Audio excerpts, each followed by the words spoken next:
La ferme des Arces de Morteau a été construite par François-Xavier Convert, qui était un riche cultivateur.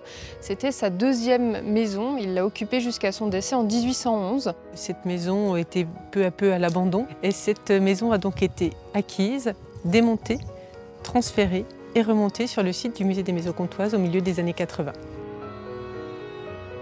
C'est vraiment une maison, une ferme classique du secteur du Haut-Doubs en Franche-Comté. La maison typique de cette région qui est adaptée au froid, qui permet de faire vivre à la fois les hommes, les animaux et un stockage important de fourrage pour l'hiver.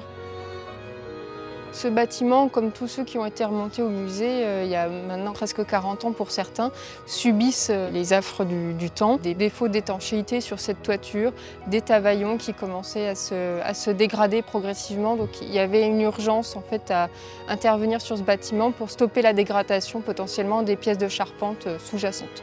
On aurait pu envisager de faire une adaptation de ce bâtiment et personne n'aurait trouvé à redire, y compris au comité scientifique, par exemple d'avoir une couverture en zinc. Mais je crois qu'il était extrêmement important que ce tavaillon fait avec du résineux du Jura soit mis en œuvre.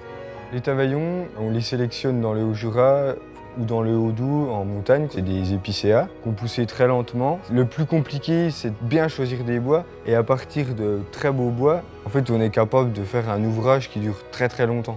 Il fallait reprendre l'entièreté de la couverture et c'est des coûts assez importants. Et la Fondation France Bois Forêt pour notre patrimoine a été vraiment, par son financement, un accélérateur de cette restauration.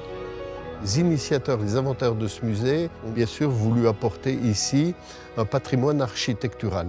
Mais ce patrimoine architectural, il est constitué par différents métiers qui ont apporté ce savoir-faire. Ce savoir-faire, nous ne devons pas le perdre. Dans ce massif du Jura, extrêmement boisé, où on est extrêmement fiers de nos forêts, ce savoir-faire sur le tavaillon, les façades en bois est extrêmement important. Cette maison, on en est tous fiers au musée d'être un lieu de sensibilisation, de sauvegarde et d'enrichissement au travers de ce projet. Ça fait partie vraiment de nos missions et c'est quelque chose qui me tient à cœur énormément.